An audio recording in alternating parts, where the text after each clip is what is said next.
Come with me, you're gonna see, you're gonna listen audibly. It's the Guy in a Basement podcast. All right, everyone. Hello, and welcome to the Guy in a Basement podcast. I am your Wagonmeister, Nick, and with me today is a friend I made while working abroad in those days of yore, both before and during the pandemic of 2020. So with me is Mr. Hava. Thank you for coming on the show. Thanks for having me. It's a pleasure. All right. So first and foremost, how are you enjoying that Japanese summer? Oh my God, I'm enjoying the great indoors. I'm enjoying my AC cranked up, as high as it can go. It's on right now, even though it's 10 p.m. here. It's still it's a balmy 29 degrees Ooh. Celsius. So Yeah, that is still just a little scorcher. For anyone who doesn't know, in America, the metric system is the basic measurement of most stuff in the world. So 29 is basically around the mid to high 80s. And imagine that with a humidity of, I'm assuming 100%, 80%, something outrageous. at least 100%, yes. Well, I hope it wouldn't be over. In that case, you could literally be like, all right, it's time to go to the train station. Swimming through the Just sky. swimming, Yeah. swimming. It's you like, see the salaryman just swimming on by. hey, I mean, they'll be fine. They don't have to pay for a taxi to get home after drinking. So there you go. I'm happy that the AC's working great and that you're enjoying the beautiful indoors. It's my favorite place. Although I have been venturing out a little bit more, and I'm putting on the sunscreen more because I've heard this is the key to longevity and long life, and also not getting sunburned like a tomato, which is my go-to. I get that. I get that. I'm trying to be more proactive with the sunscreen application. Yes. Yeah, it's very health conscious of you, and it's very smart. I do my best. I tend to be a person who just says screw it, and it's like if I'm going out, I'll put on long clothes if I feel like I want to cover my skin, and if not, I'm just like, well, at least the Mediterranean blood in me, and then it'll make it not look bad. I won't lurk. Right. Yeah, right. The Irishness did not take on. I got the Irish hair. I did not get the Irish skin. I'm very happy about that. Okay, nice. You got some. What other genes you got in there? You got some Italian in there? Yeah. Sicilian. No way. Yeah, there you go. Me too. There you go. Yeah. Che costa, mi amico. Paisano. Yeah, there you go. Wonderful. Yeah, it's not surprising. Italians get around. We sure do. Yeah, and then some on the father's side, like Serbian or Slovakian, and then German and English. So nice. This time I'm a European mutt, except for the one indigenous American ancestor who I have yet to find what tribe it is. But I guess I have to spit into the cup for ancestry or whatever. One of those things, but I'm so hesitant because it's like, will they use my blood work to do better marketing? Oh my gosh! You're like, probably, but at this point, like, every part of our psyches has been like cataloged and codified by every big corporation. That's in the true. World. So like, will it hurt to just give them a little bit more? I don't know. Yeah, it's true. I mean, given the fact that Google knows what we look up, Amazon does. Hell, Facebook, we're the money-making scheme. It's not the ads. No, you are the product. Yes, exactly. So that makes sense. All right. Well, let's get started on some of our topics that you brought up to me. Sure. So first and foremost, let's get into writing. Because, I know that you are both a passionate reader. I see you post about that on Instagram fairly often and Facebook. Yeah, I do. And as well, you take up writing. So first and foremost, how long have you been writing? Ever since I was a kid, to be honest. Like, I was just always coming up with crazy, like, frankly terrible stories that I would just like sit in a corner. Like, I was a weird kid who like took like a pile of books and like scrap paper out to the playground and just kind of like did his own thing and kind of made up stories. So like, yeah, I've been writing shit like for since I was probably like 5 or 6 years old. But I was terrible at finishing things. I never finished anything. I get that. Like I I would totally get get that. I'd get like 50, 100 pages deep into some like crazy rambling adventure and then just get bored and like walk away from it. And every time I Oh, for would do sure. that. That's Yeah. that's it. You know, I totally get that. I am a master of starting, and I'm a sucker at finishing or even Yeah. continuing on. Even though, for me, when my writing process is mainly, I think of.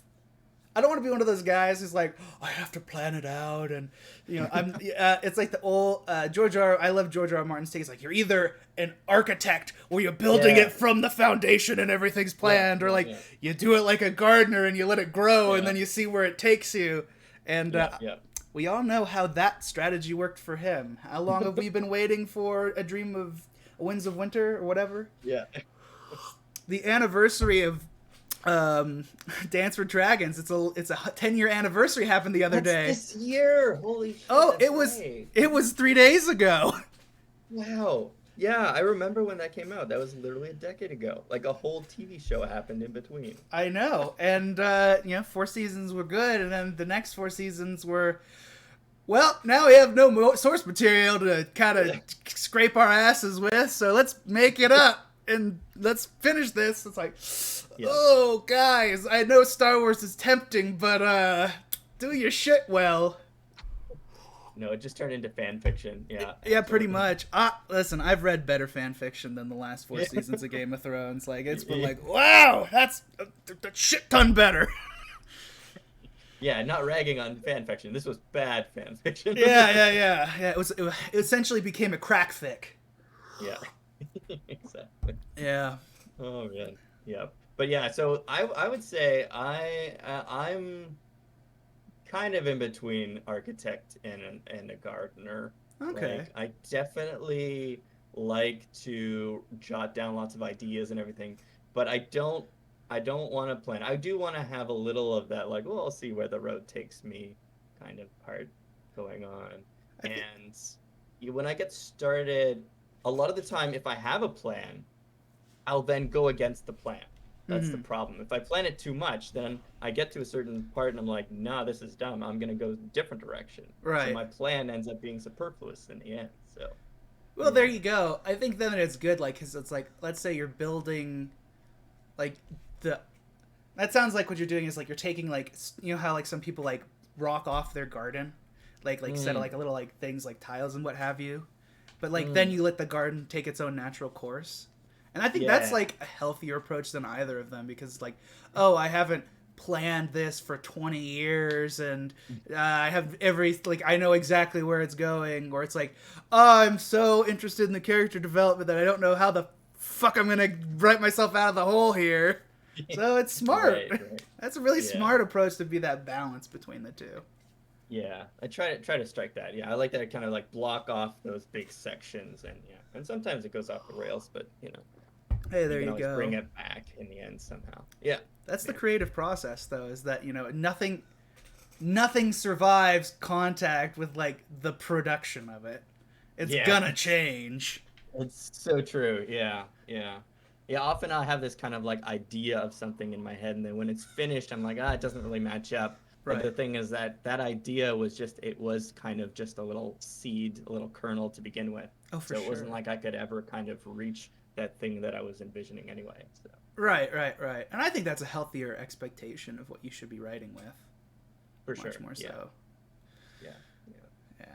So, if I might ask, what kind of stories are you writing at the moment? Anything, just short Yeah. stories, or you're planning an epic novel? What's the MO?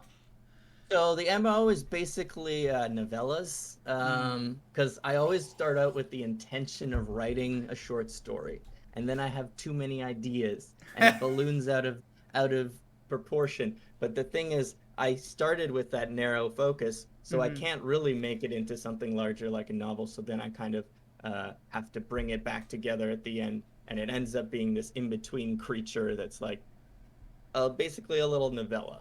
Right. So I wrote two of those last year when I was really in the thick of kind of staying inside. I was really gung ho at the beginning. I never went out at all. Kind of just Right. stayed inside for a long Right. time, just doing various creative projects, mostly writing.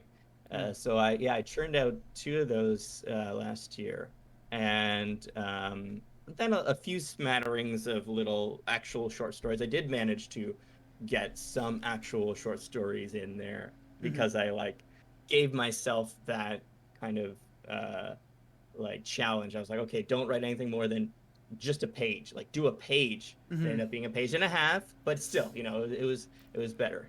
Right. So, Hey, I mean that's like uh, ahead of the curve for most people. Usually people are like, yeah, "All right, I have to write a page a day," and they write half a page. Say yeah, I'm gonna write a page, and then you write a page and a half. That's solid progress. yeah, yeah, So. yeah. But it's like this has been an issue like for me ever since I was a kid. Like I remember Mm-hmm. I got this B+ on a book report that I did in like fifth, sixth grade, and I was Mm-hmm. devastated because I thought I'd done such a good job. But then, like, I was expecting like an A+. I go to my teacher and I'm like, why did you give me like a B+? Like, whiny little like overachiever. And Right. she was like, you explained to me the entire book over the course of like 10 pages. Like, Yeah. you need to learn how to summarize. So you basically wrote a college thesis on a book, and like as like a young kid, it's like, well, the various thematical sources of the character's journey here was based on this, and it's like, just tell me what happened. I don't. No. I wish it was that in depth, but no, it was literally me just being like, and then I went here, and then this happened, and then this character did this, and then this character did this, and I like the part where this character did this, but then just explained it basically like an over chatty little kid for Right. 10 pages. And my teacher was Wow. like, "Yeah, you gotta. You're supposed to be a summary. It was just a summary. It's like a page and a half at most. You did 10." So yeah, I, it's been an issue for me, kind of boiling things down to core elements. right. So that's something I've been trying to focus on. Well, Hmm. if you ever want to get like help in that, man, that's like my shtick is that I suck at long-windedness. My writing is very erudite and on point to the fact Mm, that, okay, so a great example is when I was in college, you had a mm, choice of either doing like a year-long thesis, right, or you had a choice of okay. doing like a research class to replace that Mm, thesis, and I mm, chose the research class. mm. It was on medieval Islamic society, Oh and I wow, and that's I had cool. done it on uh, the structure and history of the Mongols who ruled Iran. And anyway, I was Ooh. supposed to be like 20 pages, 25 pages. And I'm Mm. like, I churned out 13, 14, 50 maybe. And I turned the final paper into the professor. And I was like, oh shit, am I gonna fail this class? Am I do bad? Fucking got an A on the report. It's like, Nice. yeah. I mean, you didn't write the longest thing, but damn it, was it concise and it made my life easier. You got your point Nice. across. So I'd be That's like, great. probably, I'd be good at writing like pamphlets and stuff. I don't know if I could write a book. Maybe novellas would be the thing. Maybe like short stories is my game because definitely I see that. Yeah, yeah. Yeah. Yeah, that's great. I mean, like, yeah, better to have it, yeah, nice and concise and well thought out than to literally be padding something for like, 7 extra pages that don't need to be there. Like, Right. yeah, it's definitely a skill and it's a very important skill to be concise. Yeah, I like it. True, but I like the padding because it gets like I'm sure if I read one of your novellas that was a short story, you probably get so into depth with the description that it'd be very vivid as like something I would imagine. So it'd be like, I will have that kind of shit too. Like no question, Mm, mm, if something's mm. verbose and descriptive, it's like, oh, wow, it's like watching a Yeah. movie in my brain because he's filling in all the details. Yeah, I definitely do like, yeah, getting into the verbose kind of uh, descriptions of things and really just kind of getting lost in it. And I do have, like friends who read it Mm-hmm. and they're like, yeah, like this is unnecessary. You need to cut all of this out, like. But I think, yeah, it's totally subjective. Like True. a lot of people do like that. Other people are just like, just give me that stripped down prose. Just give me like the facts and give it to me straight.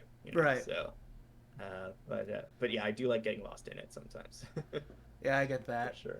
Yeah, for me, if I'm gonna do like short prose, that's my poetry, man. It's just like a Mm, couple of lines of stanzas, get through it, kind of get the feeling out, and it's like, oh well, I produced some art. Was it yeah, good art? Was it shitty art? I don't know. That depends on other people, but it was yeah, my art. for sure. Yeah, yeah. Yeah, yeah. You ever write poetry at Nice. all? I do, yeah, yeah. I haven't done so much lately, but yeah, I did more back in university because Mm-hmm. it is like that. It's like when you're busy, you can't Right. sit down and plan out a novel, but you can, bang out a couple lines, Yeah. um, and Exactly. sometimes it is a very cathartic experience, I think. So yeah, yeah, I do like doing that from time to time. That's awesome. That's really cool. Yeah. That's good. Mm. Well, anything else you feel like you want to discuss Hmm. about writing at all, or Hmm. Um, yeah, I mean, well, I don't know if I can do a little plug here. go for it? Go for it. This I, is the place to I plug. okay, I'll send you to my WordPress. I got a WordPress uh for my writing. That is Ooh, called The Wandering Mind. the wandering I mind. can send you a link here. Yeah, and I Uh, will put it in the description of both the YouTube video and the podcast when I convert it, okay, so awesome. people will visit when they watch All or right. listen, what have you. Here we go. And I'll also put it in the chat as well. Yeah, there we go. Cool. Wonderful. All It's, right. So I'm in the middle of working on another novella right now. very Um, nice. that has two parts, two chapters up so far, and I'll probably have a third one up sometime before the end of the. Well, I was going to say the end of the month, but it is the end of the month, so maybe the first week of August. But so this is a story that the working title is Apotheosis, but it probably is going to change. But it's a kind of fun neo noir sci-fi cyberpunk romp through a, Mm-hmm. a, a future Toronto in which you know things as they do have gone terribly wrong, but there's some interesting goings on as well. And it's a kind of a setting that I've been thinking about. I've been mulling around over in my head for 4 or 5 years now, and I'm finally started writing in that world. There you go. So I'm very excited to be sharing that with the world. If I might ask, so it sounds a bit dire of a situation in your Hmm. story. Is it Hmm. is there a certain genre it is, or is it supposed to be like kind of like a realistic fiction, or are you more going for like a Shadowrun style? It's like a cyberpunky vibe, or It's definitely got a cyberpunky vibe, but the like subgenre I would say is kind of like a noir detective story. The setup is that we've got a detective or kind of a detective. mm-hmm. Uh, they are someone who kind of moonlights as a detective. In the beginning of the story, they're kind of dragged in off the street by this wealthy family, the Mm-hmm. Raleigh Merritts. They own, half the city. They own the Right. space elevator that goes up to the orbital habitat where all the rich folk and the corporations exist. Um, but so they don't own it, but they are of the family that owns it. They're kind of Okay. like the lesser cousins of this, Right. a So very of the rich whole and whole famous clan, they're like family. that. We're the maybe more like upper middle class family of the. Right. They Right. got the money, they got the clout, but they're kind of seen as a bit of a joke to the rest of the family. Interesting. And so Interesting. our detective, their name's Noor Kashad, they get pulled off the street because this family, the Raleigh Merritts, they've got some dirt on Noor. They caught Noor trying to hack into the company. So they got some blackmail on them. Uh huh. And they're going to use them to try to find a prototype that was stolen from the Raleigh Merritts by forces unknown. Hmm. And if this prototype falls into the wrong hands, it Mm-hmm. could mean very disastrous consequences for these rally merits. Right. So that is the stage set for the story. Chasing down Interesting. a prototype, working Interesting. against the clock, running around a climate crisis ravaged Toronto in the 2090s. Wow. Yeah. Well, that's when everyone's gonna be living in either Siberia or the Northern Territories for you guys. I'm Right, like right. straight up like I accept like that climate change is a thing, and I'm not joking. I'm like once I get my master's online, I'm like I'm gonna apply to work in Canada, and then I'm gonna try and get a place in the far far north, and then It ain't there. a joke. I feel like, like we might be looking at the water wars of the 2050s or something, like Yeah, no we got a lot question. of fresh water. There you go. Well, I mean, it's like I saw this. I was watching this thing, and uh, this whole thing was like, "Will America go to war with Canada over its vast supply of fresh water?"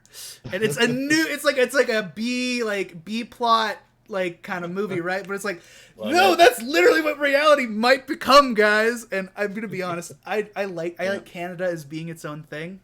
Not that I was like I would appreciate if more Canadian values came to America, to be honest.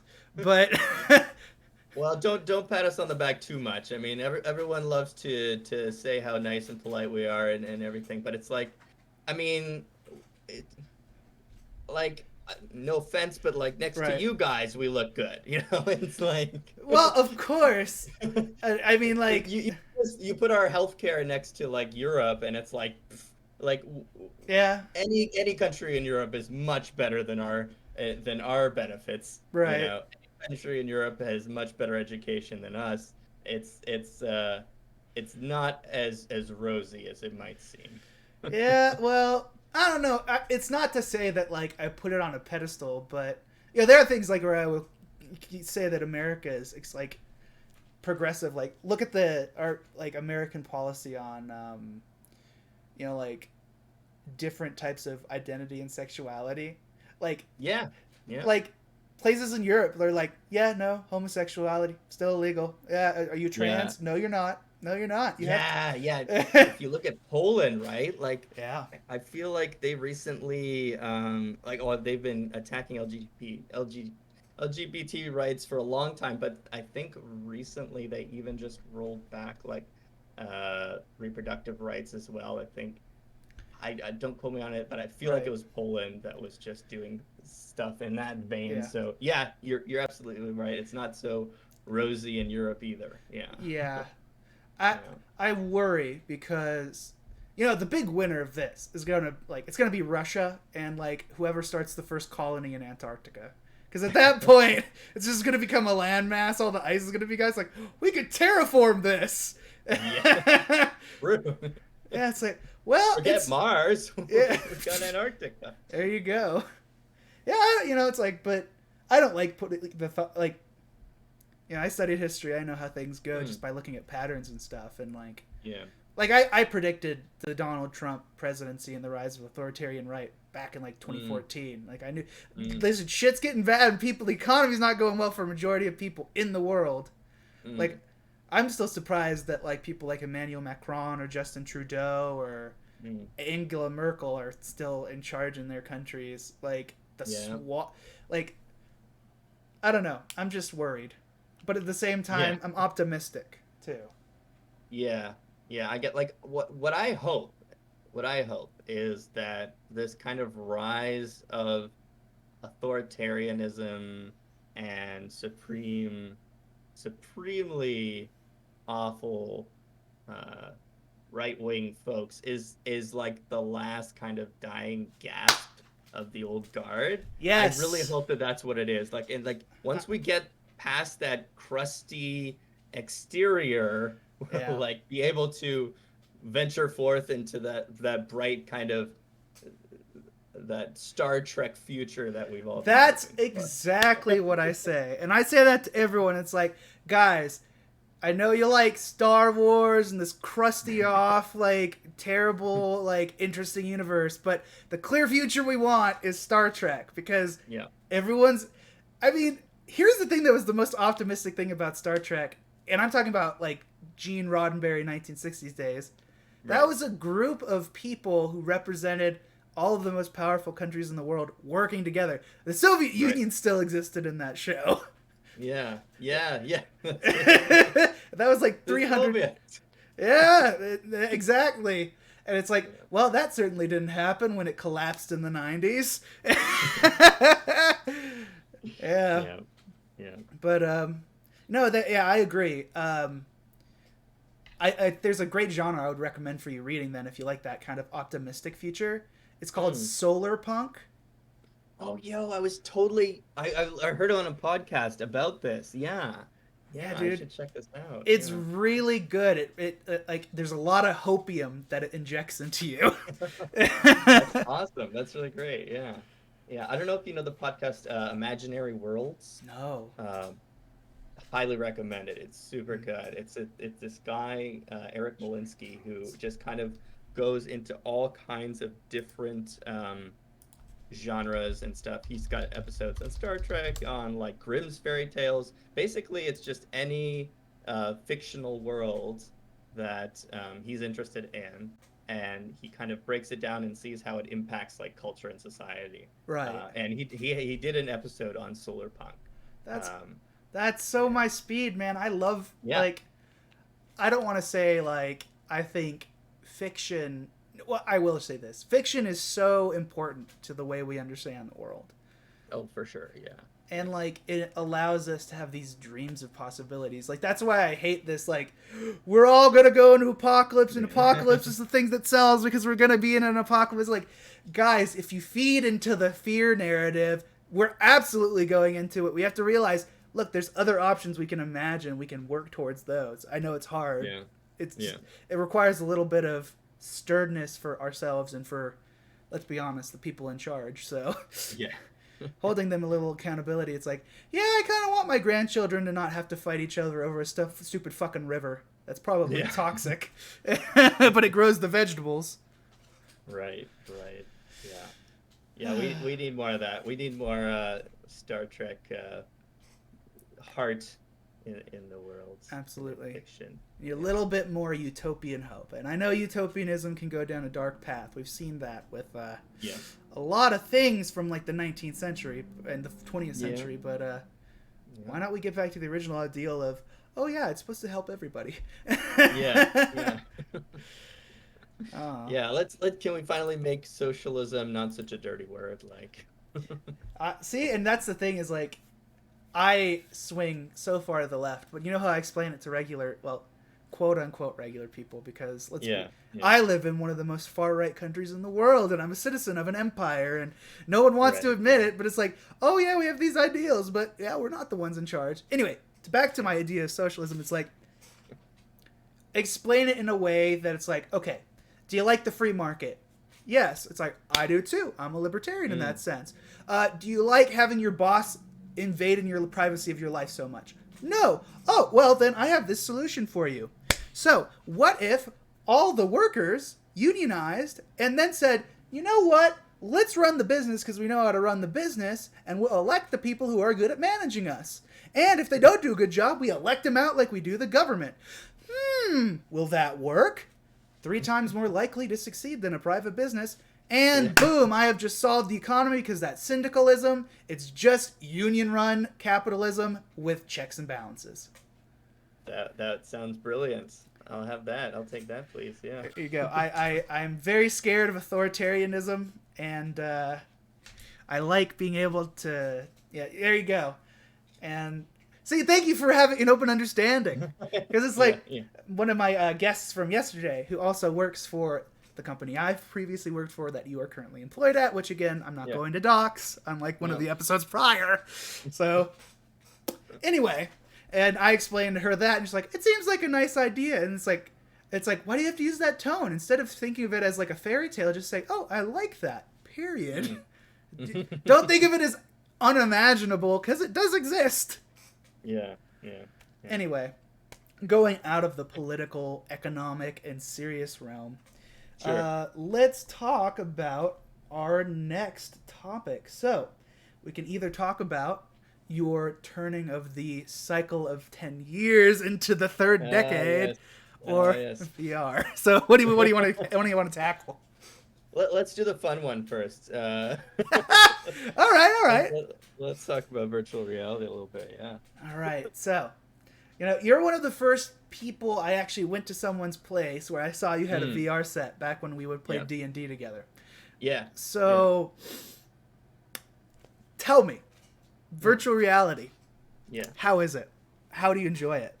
It's the best. It is the Ooh. best. It is everything that you think it is and that you want it to be. It's possible. That sounds so good. It's not that hard to get into. That's the best part. Like, yes, obviously it's expensive, but it's not Right, it like if you would compare it to today versus 5 years ago, even, right. it's the price of the price of entry is so much lower today than it Mm-hmm. is, Even just like even just 5 years 5 years ago. ago. Wow. Yeah.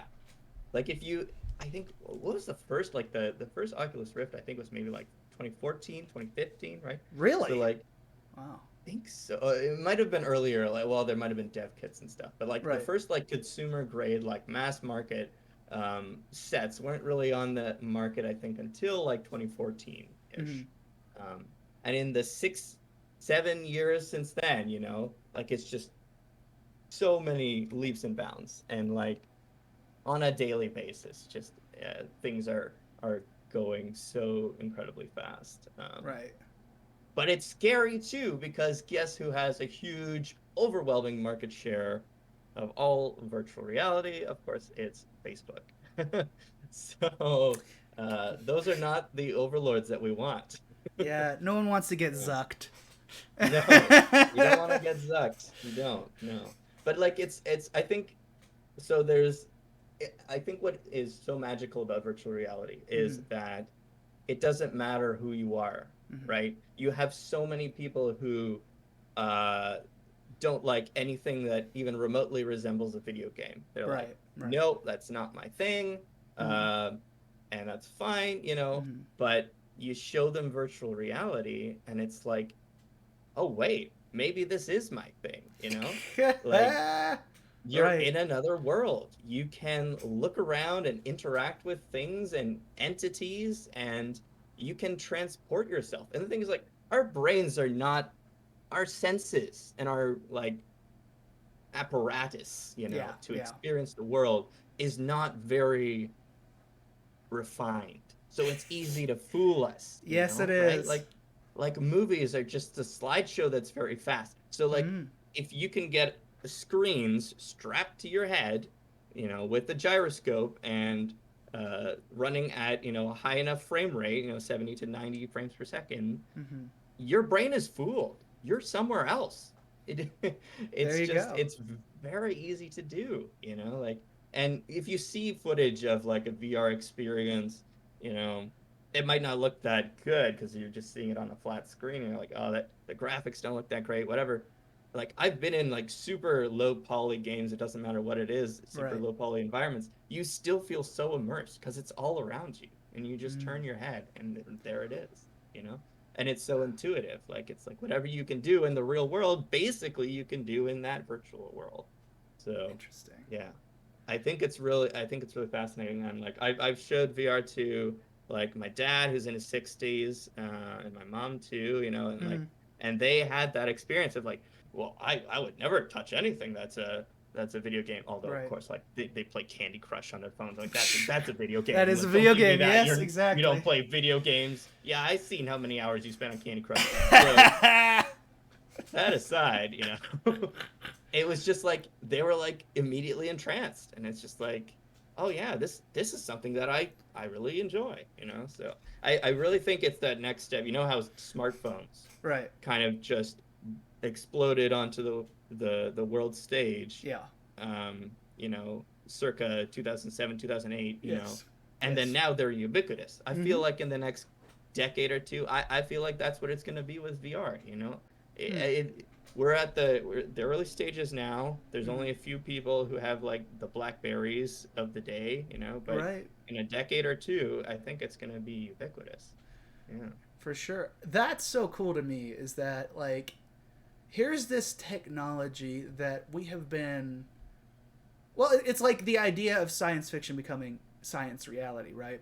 Yeah, Uh, yeah, and this idea of jacking your. Like, well, that's not the right way, I guess you should. Well, technically it is, but unfortunately it's been yeah. corrupted by the internet.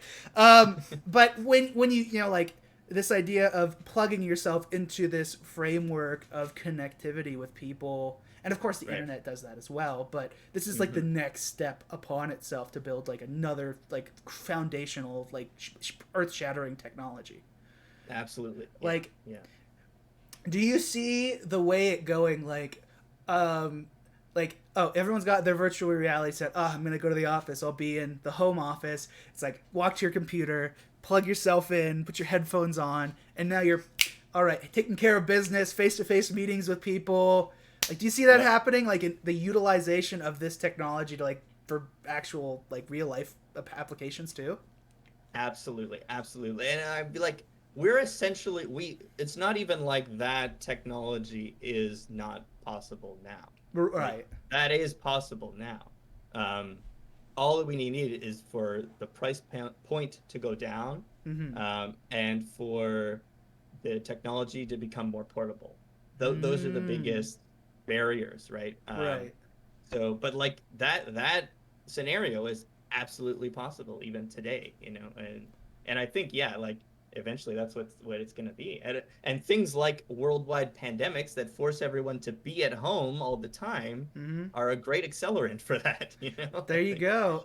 like Uh, even my company is pursuing doing lessons through VR. I did There's a not know that. That's yeah. such a cool develop. Like, as someone who used to work there, that's such a cool development to learn about. It is. I mean, like, Wow. it's a very, very small handful of people Okay, who right, are attending this, but I saw a little demonstration of it, and like, yeah, it's not the most earth-shattering thing, but it's like, right. hey, there's literally people taking a lesson in virtual reality. It's really interesting.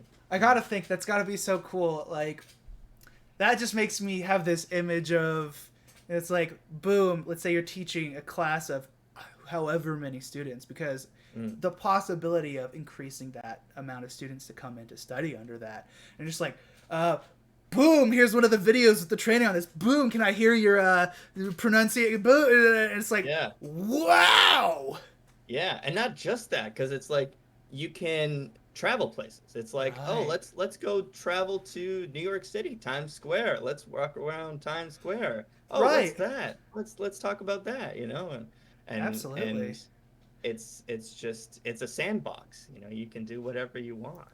I think So, that's gonna be great because that's gonna like universalize it. Like, so obviously, you're in Japan, so we're talking yeah, about a Japanese audience. But I see for any population that has struggles with breaking out of that, like, I'm in this society and I'll only operate in this language. But like, you put that yeah, there, and it's like, all right, guys, now it's time for real world experience. Let's go talk with English speakers on, in the virtual realm. And it's like, yeah, oh, that's gonna create yeah. a whole even more level of connectivity and Yes, yes, building yeah. bridges. Hopefully. And I'm on the Hopefully, hopeful side because I see these things as progressive. yeah, Yeah. absolutely. Yeah, it's a bright future, I think. If we can not let the big bad corporations steal it from us, but I think it will. I think we'll swing yeah. towards the democratization. I mean, they're To launching be themselves fair, into space, dude. yeah, They they literally are, want to they are. leave, and once they leave, how are they going to access their money? It's like, oh, Jeff Bezos, he launched himself into space. Well, all right, let's nationalize Amazon. That would be fantastic. Well, it You know, depends on I what you ask.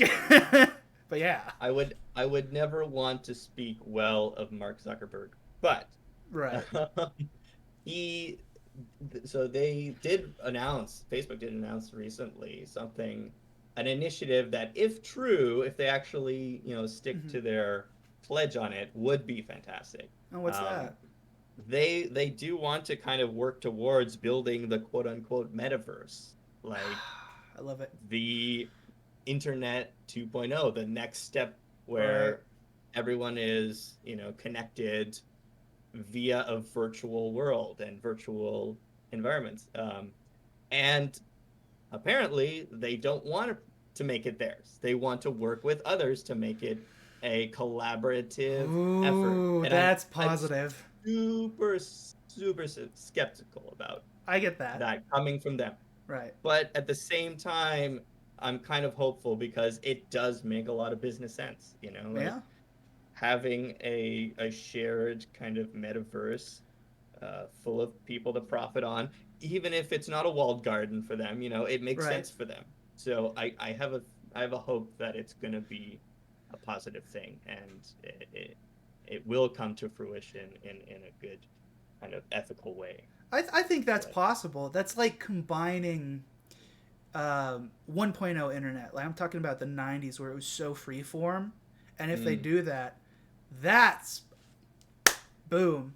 It's mm, like, wow. I really do see that as being a strong possibility to make us a better like civilization. And I'm not just talking about like countries. I'm talking about as a planet. Because yeah, like think yeah, about this: the average um, conservative individual is mm, usually someone who rarely leaves where they lived. Maybe they aren't the most educated. yeah, They don't have experience with different people. But if everyone has access to technology, it's like, uh, for example, it's like Jim Bob down in bumfuck nowhere, Alabama. It's like, all right, honey, I'm gonna hop on the metaverse and I'm gonna go hang out with my friends in Uzbekistan and Ghana and Croatia, and we're yeah, gonna just go play games. So we'll be down there, yeah. yeah, And then yeah, we're gonna yeah. talk about stuff at the virtual pub. Maybe I'll grab a drink and real laugh. But there you go. And it's like, I think that's a strong possibility for something that's gonna bring us together. Absolutely, absolutely. Yeah, like it's just sticking your head in the sand and staying in an insular community, which breeds such kind of extreme views because you just Yeah. you don't see people, you don't meet people. Yeah, you Um, you have it's like this idea of us versus them. Whereas when you yeah, break out of that cycle and you visit places and you grow as a person, you're not stunted. You know, absolutely. then Yeah, there you and go. you see that even like with the young folk, the Right. the The the z- Gen the Zs, the Zoomers, the Zoomy the boys. Zoomers. Yeah. Like Yeah. I read this study about, okay, I'll be honest here, it was mostly Right. just a headline. Okay. But Hey, dude. but Most news is just headlines at this point. it's mostly headlines. But like it sparked a lot of interesting discussion, and like Right. I totally see this, that so when you're growing up as, a Gen Z kid, Mm-hmm. um because of your access to the internet and because of your access to so many specialized communities, Mm-hmm. like kids are becoming so much more worldly and so much more in tune with themselves and Mm-hmm. like their communities and forming communities so much more uh, actively and at a younger age than ever before. And Yeah. like, for instance, like um, kids who might still be in the closet, they can find a community of people online who share their experience, and they don't Mm-hmm. feel so alone. They don't feel so under pressure from the world, and like you can find all these like-minded individuals so much more easily today. Yeah. So it's just like there's this yeah, this blossoming of action and people centering their identity so much earlier, which is Right. phenomenal. I think that's awesome. That's Um, I wholeheartedly agree, and it's like I can't believe I'm saying this, but like I think the kids are all right. yeah, They're good. They're yeah, great. it I seems love they them. are. Yeah, Yeah, it's yeah, like I love their attitude.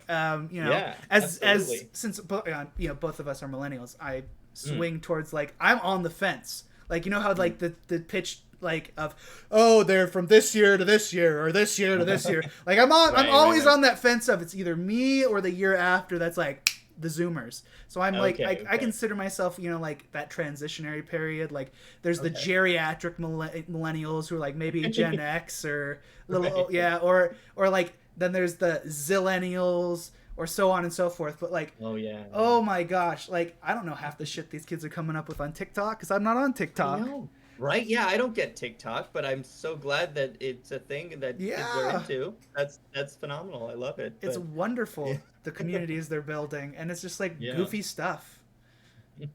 And Yeah. a great example is like think of it like this. You know, in the 1980s in America, there was the Satanic Panic. It's like, oh my God, D&D is gonna turn people into warlocks who are blood worship. You know, like something crazy Yeah. like that.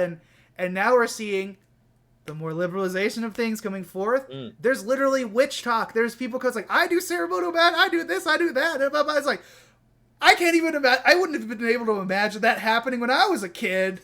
You Yeah. know, Yeah. it's like Yeah. it boggles the mind how wonderful these things are created from it. Yeah. Absolutely. Yeah. Yeah. It's amazing to see, yeah, how quickly the shift can happen. Yeah. Yeah, absolutely. Oh shoot, I'm really happy right now. There's like this huge Mm. dose of like optimism in this episode. Yeah. It's really Yeah. pleasant. Yeah. All about the good vibes. It's wonderful, wonderful. Uh, so before we possibly continue on to maybe continue talking about more VR stuff or possibly the other topic before we just talk about random stuff, do you want to get Yeah. that divination reading? Sure, yeah, I'm down. Yeah, my dad is actually a practitioner. He does tarot from time to time. Awesome. I have a friend as well who's into it. My good friend Mo. Shout out. Yeah, she also does the tarot readings. I think it's great. It's fun first and foremost because it's like, but at the same time, I'm always surprised when I do drawings of tarot, and I'm a baby tarot reader. I've only been doing it for a couple months, but like my whole process is like relax, let it flow through my hands, the feeling, and then like I'm not. My friend says TikTok showed me how much paganism is out there, and I'm all about that. I get that, man. I totally get that because I'm in that same boat, dude. Yeah, And being in Japan helped break that cycle. I used to be a strong agnostic, and then I was just like straight up Buddhist, and now I'm like, I'm that.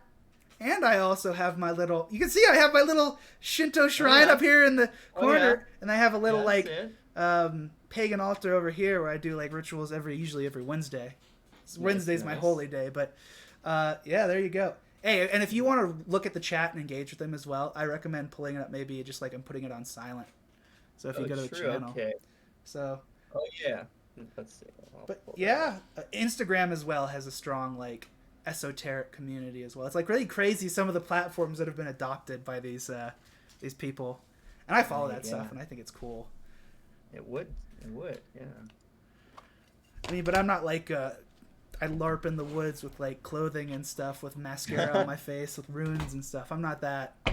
I mean, hey, if that's your bag, like, more power to you. But yeah, I right.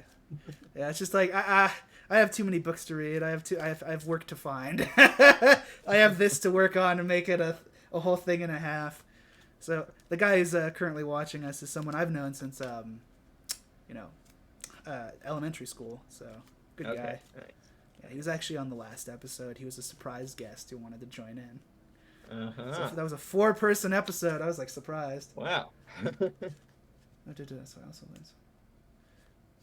Yes.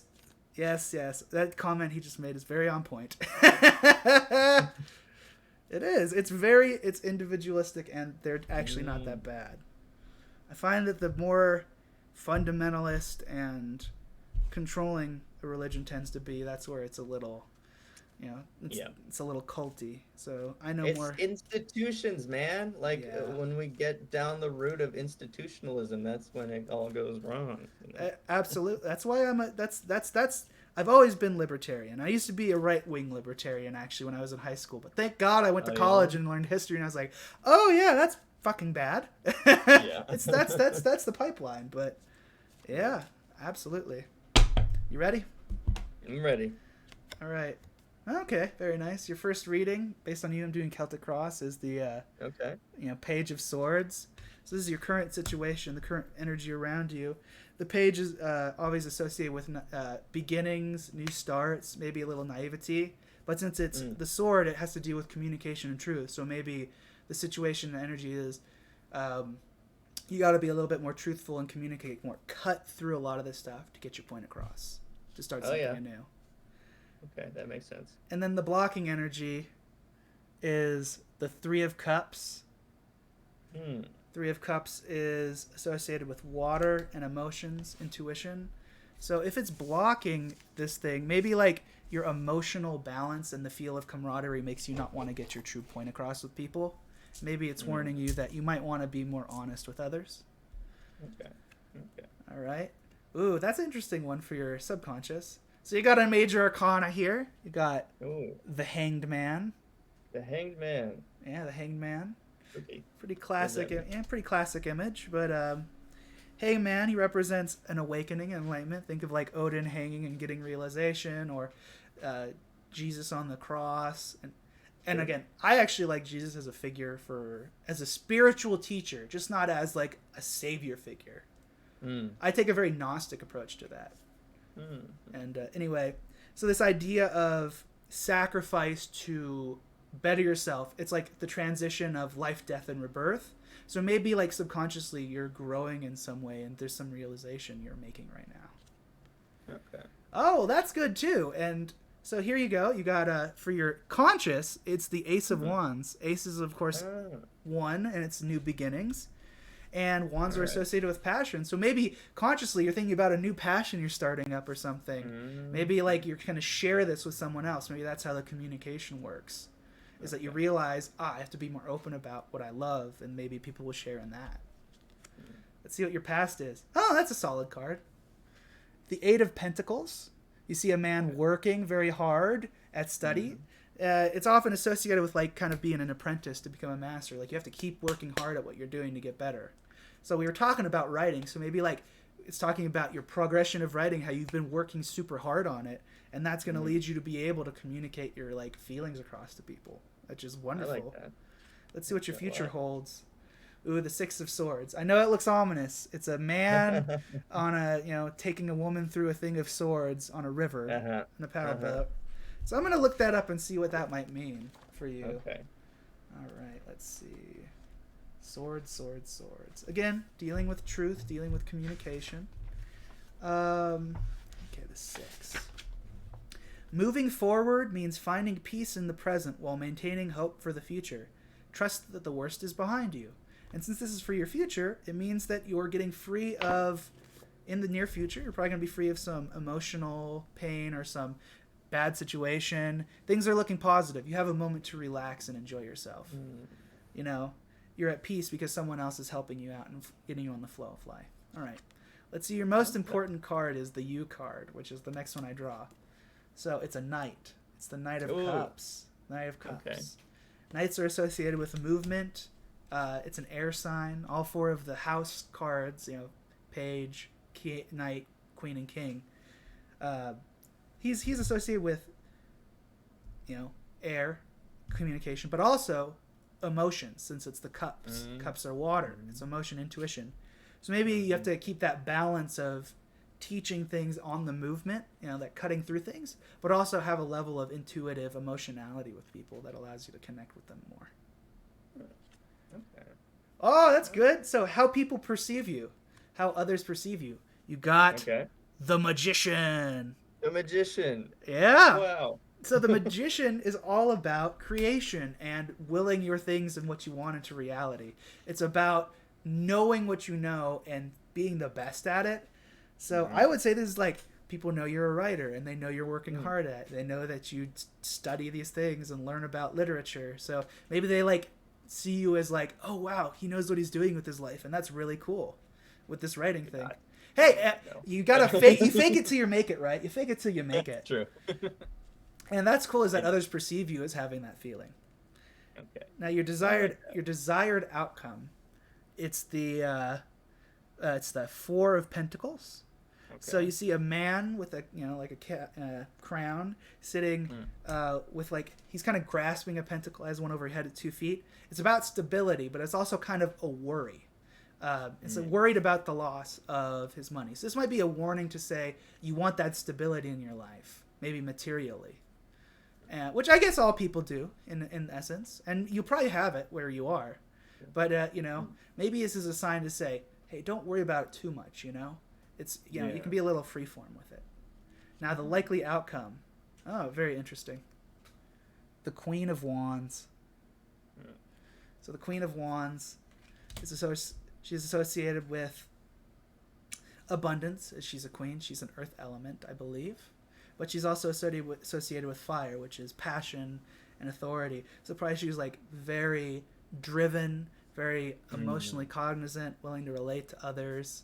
And you're just, the likely outcome is an intuitive understanding of people with a sense of passion. So that's really good at connecting with others. So this is a very positive reading. I like it very much for you. And I'm loving it. Yeah, there you go. Best part is it's not like it's the direct thing. It's like this is a possibility. This is it's like a cheat sheet almost. You don't have to follow it exactly. And that's how I approach it. The guidelines. Yeah, some guidelines. I like that. Well, thank you. That was very enlightening. There you go. And at the end of the day, it's a fun little thing to do. Well, thank you very much. Thank you for humoring me. No worries. All right. So now, if I might ask, would you be willing to talk about maybe a little something by your lonesome? This is where I give the guests some time because I have to take care of something. I want to get my hot water so I can make some more tea for myself. I need to wake up a little bit more. Okay. And my stuff's over there. So please talk about an issue you like or something you want to just like blurb about, and I'm going to go make some tea. All right. Sounds good. What's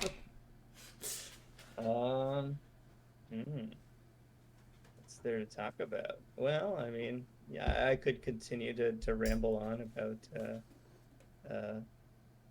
virtual reality or whatever, but do some plugs. Okay, well, I can plug my Instagram as well. Let's see if I can find. And that's about all I had to take for that. Yeah, it wasn't like a bathroom break level. Do some plugs, he says. Yes. Yes, plug some more people. I was about to plug my Instagram. I do have an art Instagram as well. You throw that in there. It's a very fun one to follow, y'all. That's all I can say. I haven't done anything in a while, but I'll probably get back into it soon. That's good. Yeah. It's my name. It's just havasteinmetzart. There. Just search if people search that. And of course I'll throw it in throw it in the chat. In the chat as well. There we go. Wonderful. Always appreciate a follow. And I'll be sure to share that as well in the two descriptions of the more permanent thing. Because again, I'm not an affiliate at Twitch yet, so the videos delete. But that's why I have my YouTube archive. And there you go. Nice. Oh, that's interesting. Okay, so would you walk me a little bit through how that works for Twitch? Because I have got a few friends who are dabbling in Twitch, and I've always been kind of interested in what it is. What's your journey been like? My journey has been one of over optimism followed by defeatism, followed by a much more healthy response, which we're currently in the stages of right now. Yeah. But let's go into the semantics. So I do want to turn this into a good little side hustle, to be sure. And I wanted to be able to use this as a way to kind of get my point across. Playing video games, but I also wanted to do if you've ever heard of streamers who talk about serious issues, maybe Hasana B or Vosh or something. Yeah. I'm not too much into the scene, but I know that they that such folk exist. Yeah. But I still haven't jumped into the I hit my mic there for a second. Oops. Reacting to stuff from a political slant or from my point of view. But I've decided kind of to hang up on that. I think I could get a point across, but I think there are other people who are better at articulating themselves in that response. And then That's always something that you can work on and kind of right. practice at, Mm-hmm. Absolutely. And I'm, that's what the podcast is that really fills Mm-hmm. that hole as well. Mm-hmm. Which I started the podcast to kind of reinvigorate the channel after stepping back from it. Mm. And it's been a good thing to motivate me to work harder at it. Sure, yeah. I used to stream at the same time on both platforms. However, I Mm. found that it's easier just to do it on Twitch and to export it. Oh, okay. So my Twitch is much more um, successful than my YouTube is. But let's say I take Mm. off, then I'm sure people will follow it to watch old videos. Right, right. That Yeah. makes sense. Yeah. There's some real like success stories there's this one that I stumbled upon that was great. Is this guy called Joel Haver, Mm-hmm. and he'd been like making videos for years and had like probably like less than 100 Mm-hmm. subs. And then somehow the YouTube algorithm, right, like threw him onto some crucial, you know, Right. spots, and he just exploded overnight. But the thing is, like, Yeah. his stuff had always been good, right? And so Yeah. he had like a backlog of like 3 years worth of content that Right. people were just suddenly discovering. So like that's awesome. I think that's really cool how you can have those kind of smaller channels that just explode, and Exactly. on the worth of their merit, they keep all of Like their that viewership. quality of work, and then like once they're discovered, it's like boom, they've hit Yeah, yeah. So gold, it's I kind of just guess. like banking up all this good content for later.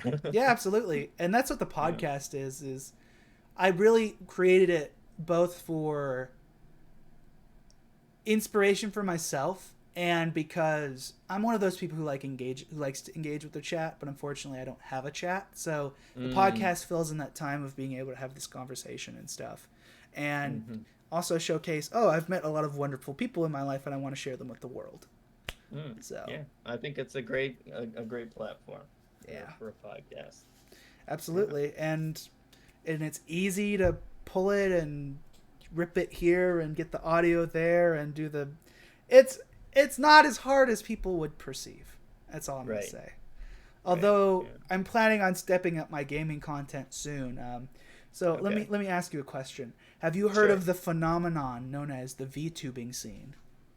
The VTubing scene. I don't think so. I think I'm showing my age here. I've not encountered this. What All is right. that? So VTubing is the verb form of the word VTuber. VTuber meaning Okay. virtual. So imagine, for example, actually, I'm gonna send something over. Like, this would be good for you to like be able to look at. Also, Okay. actually, here we go. I'm gonna share this on the screen if that's all right. Yeah, go for it. All right. All right. Here we go. So let's pull it here. And we're going to go to YouTube and VTuber clips. There we go. So you might like this. So let's ignore the fact that it's it's a Are you commercial. ready to quit tobacco? So my Wyoming quit gosh, I hate tobacco commercials tripled so your bad. chances. This is why I used to have a VPN. So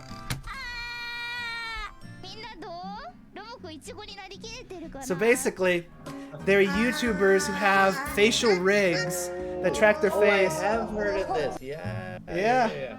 And they usually it's playing games and stuff, but it's expanding out. Right.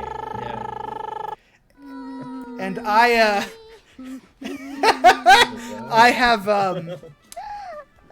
I have actually been working with a friend to get a rig off. If you see my picture if you see my picture on Discord, that's actually my future character that I'm going to be using Okay. for gaming Okay. I streams. see.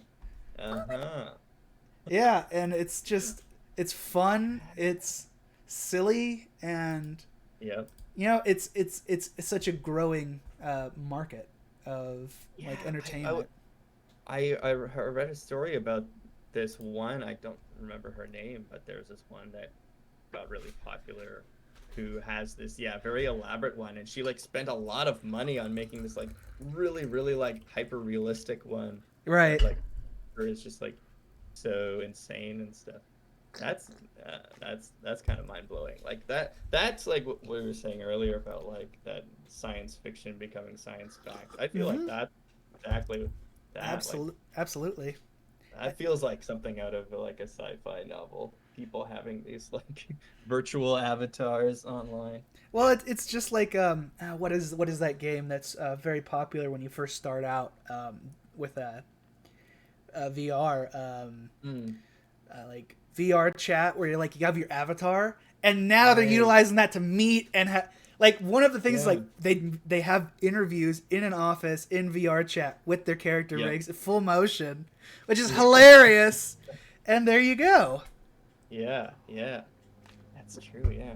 And I feel like Oh. that's like such like, oh, do you feel like you want to be an anime character this week? There you go. There you go. Yeah, dude, and it's exciting. Mhm. But yeah, basically my character, I designed it. Um, if you look at like your Discord here, you can look at my profile picture, and you can see it's like a Oh little yeah. oni, like a Oh little yeah. Oh, Japanese that's oni. cute. Oh, I like that a lot. Yeah, and his little like mace is he's flying on a like a Nimbus cloud like Goku, and Nice. his club is literally my microphone with spikes in it. Oh, it is. So like Oh, that's clever. I'm very excited for when the final work gets done by my friend, who's also a Nice. VTuber, and she's got I think close to 200 followers on Twitch, yeah, and she's an affiliate, Nice. Nice. constantly helping me out in that respect. Very much more, she's my senpai in streaming, In even though streaming. I am older than her and I am her quote unquote oni-chan, because like I'm her brotherly figure in her life. Oh, senpaiing is not about age. It is about experience. That's right. Exactly. Exactly. A little lesson to all those little weebs out there that'll be watching this in the future. Oh shit. So, let's talk about now the big 3-0. So, Oh yeah. first and foremost, Yep. happy birthday to you. Thank you. Thank you. There you go. And how does it feel to enter a new decade of life? It feels strangely mundane, you know. Okay. It's I think I woke up one day, I was another day older. It's not that big of a deal, Right. which I keep telling myself, you know. Right, right, But right. I mean like it is a lot of it's mental, you know, but Mm-hmm. I am excited kind of to enter my 30s because it's like starting over. Like Yeah. 29 is the end of something. But now it's like I'm on the ground floor again, you know? Right. And It's a fresh start in a sense.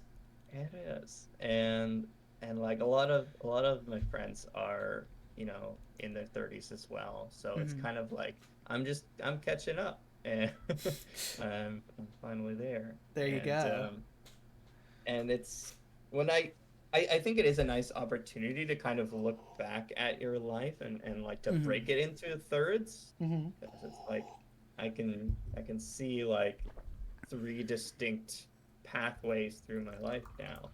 Um, and if I look at my 20s as a whole, I was like, yeah, there was some good times, but Mm-hmm. I was broke a lot of the time. I Yeah. was, anxious a lot of the time. I had a big nervous breakdown, had some dark days, you know? So, Right. like, it was not, everything that people crack it up to be. Well, I think like the 20s are so, especially after the last 100 years, so mythologized, right? The 20s are Yeah, mythologized, when in I actuality, apologize. Yeah. like my mom had told me, it's like, Nick, you know, when you're getting your 20s, it's going to be better than your teens, but the real great start of your life is when you pass your 20s, which to be honest is a sucky period of your life because you're still finding yourself and you're working really Yeah. hard. Your 30s is when you get to enjoy that hard work and discovery because now you're solid, you've got that feeling of who you are, you know what you're doing, and you're just enjoying what you enjoy. Absolutely. Yeah. Yeah. Totally. I agree with all of that. It's so true. Yeah. So yeah, I mean, I'm feeling very positive about it. That's Feeling very awesome. positive about it. Yeah. I mean, Um, it's. I'm trying to think what are like the hallmarks of like the 30s, and all I can think of is massive amounts of income going your way and being able to enjoy life more, which, to be yeah. honest, sounds really nice. Yeah. Yeah. Yeah. I wouldn't say massive on my part, but you know. Well, I mean, probably more substantial than like when you're in a small community and you're kind of like ham-fisted and you have to either create something or you're stuck there. Fair, fair. Yeah, Yeah, that's true. Yeah, yeah. that is But a it's that is what I'm working towards. That is I'm mm, working to get some money flow in because I'm planning on moving mm. back to California next year. Okay, nice, Yeah, nice. yeah. California. Mm. I've never been, but I've always been interested. Well, Uh, to you, as I have offered to other friends, if you ever want to visit, my couch is open. And as someone who did Uber and Lyft for 3 years, working in LA for a majority of it, if you want to visit yeah. that city, I can take you to all the good haunts. Oh, nice, nice. Yeah, yeah, That's yeah. awesome. Yeah, I've got a good friend who's moving back uh to California, to LA, Right. next month. So yeah, I probably I'll get around to California at some point in my life for It'll sure. be here, man. It's I mean, maybe at some point it will become an island because of some massive earthquake, but then Could we be. have a wonderful massive riverfront going through the mountains and it'll be cool. We can take I always It's only an improvement. yeah. That reminds me of this plan I had when I was a kid. Because I was like, even as a kid, I knew that like sea levels are gonna rise, right? Because of this global Mm, warming stuff. And I thought, hmm this beach community that exists here that's really nice will absolutely be underwater. Maybe I should be like a elderly man in like my 60s who has a tour boat. It's like, when I was a child, I used to go to the beach. That was that sandbar down there. All right, so now everyone, let's get our scuba masks on and let's go break into houses of the rich and famous that live at the beach and see what articles of the early aughts there were. Ooh, this is a Tamagotchi. Yes. They were very well prized in their day. Yes. Yes. Oh, look at that! It's a flat screen TV. Back before the hollow. I don't even know what to describe. It's something like holographics or whatever. The holodeck. Yeah, back before the holodeck, we used to sit in front of a screen and stare at it. Who says you need to wait till be sick? That's true. I'd probably be 40 when I can do that. True. Yep. Just like Yeah. have an old fashioned. Just be like, yep. Climate scientist, right. All right, get your shit on. Let's go explore. That is the one thing that is fantastic that comes with age, is being able to be the grumpy back in my day kind of geezer. Absolute makeup does wonders, he says. Well, you won't even need makeup, man, because okay, we have that CRISPR shit where you can change your genetic DNA. Who Yeah. knows? I could be like, I like looking like a character from D&D, so I'm gonna give myself big muscles and like a big ass beard, look like a Oh my Viking. God. Dude, The cosplaying of the like 2050s and 60s is it gonna be insane. it'll be wild. It's like, all right, let's do this.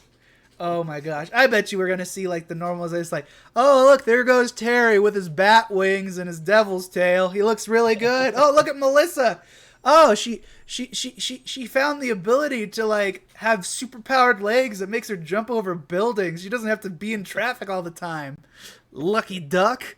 But that's the thing we've been talking about is like science fiction is becoming science fact, and it's so wild that we're in this Yeah. transition.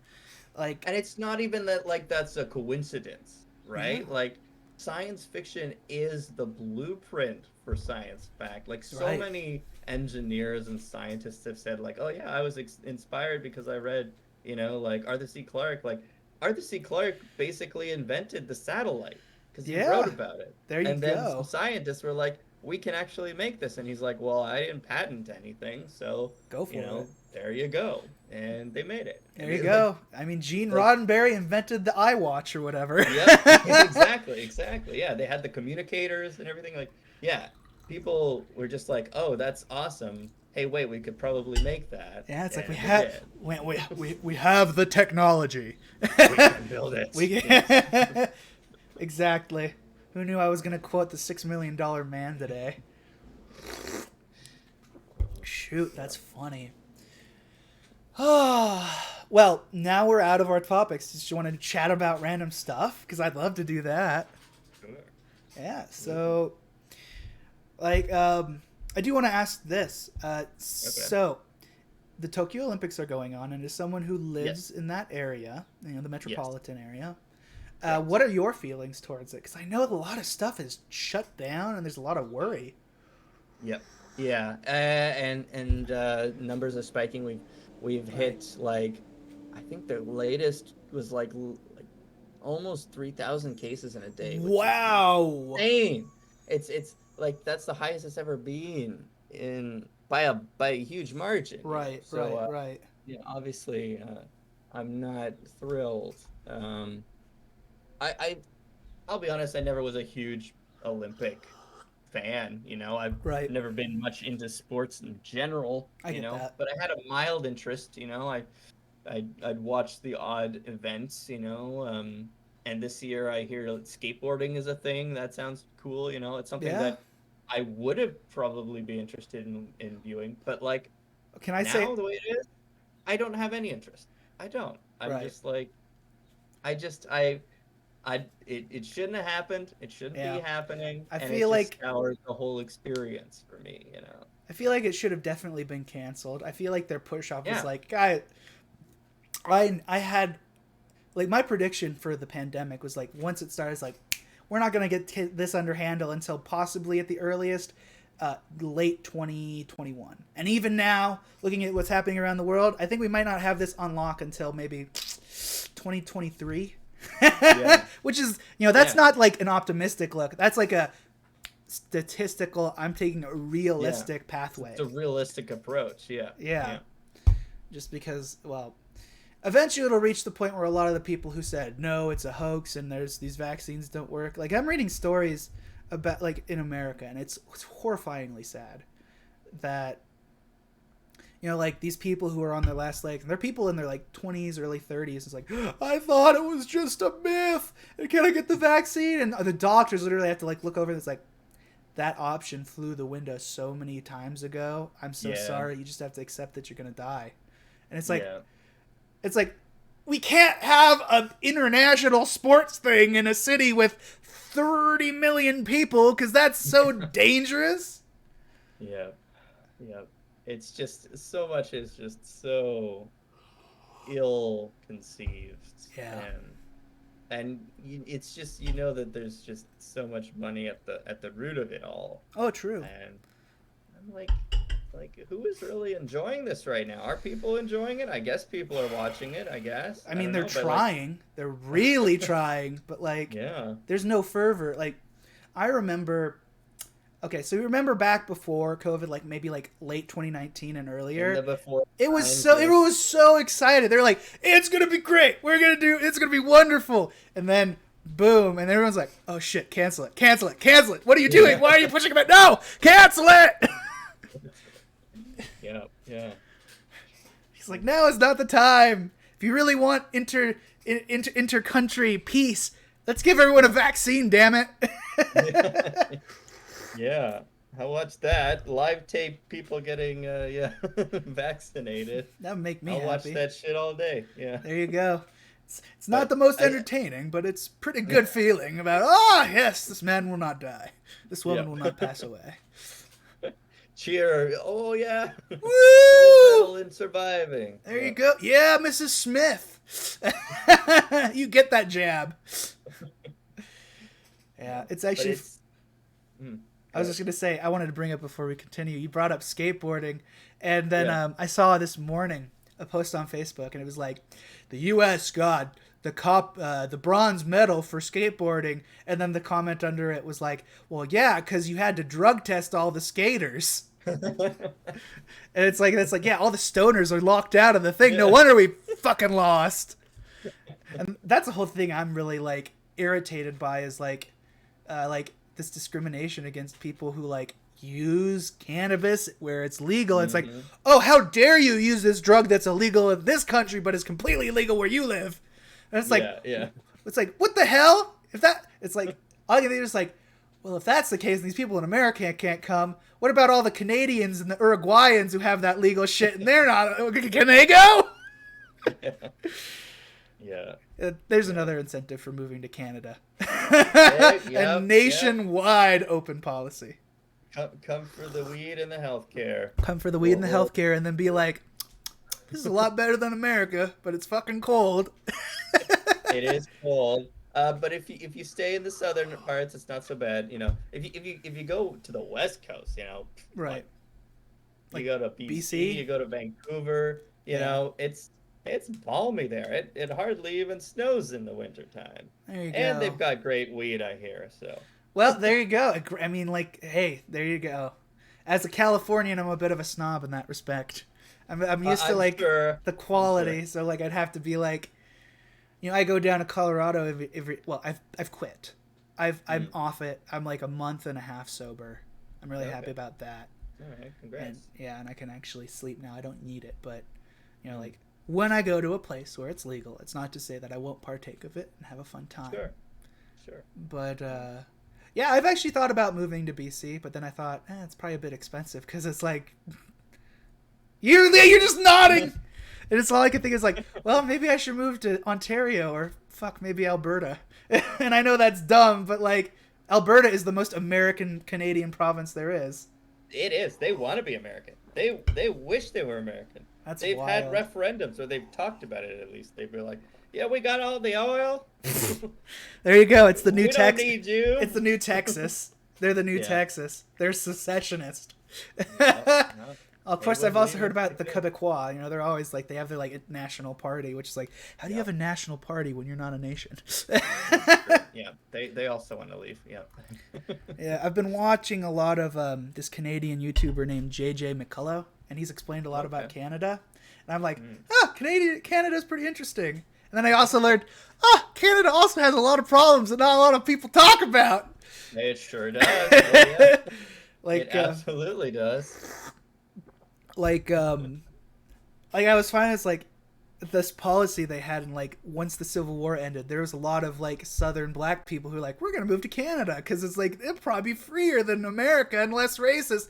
And the Canadian Prime Minister, I forget if it was Laurier, it was like basically his policy was, yeah, you shouldn't come to Canada. Your black skin will be able to tolerate the cold. You will die. It's like, whoa.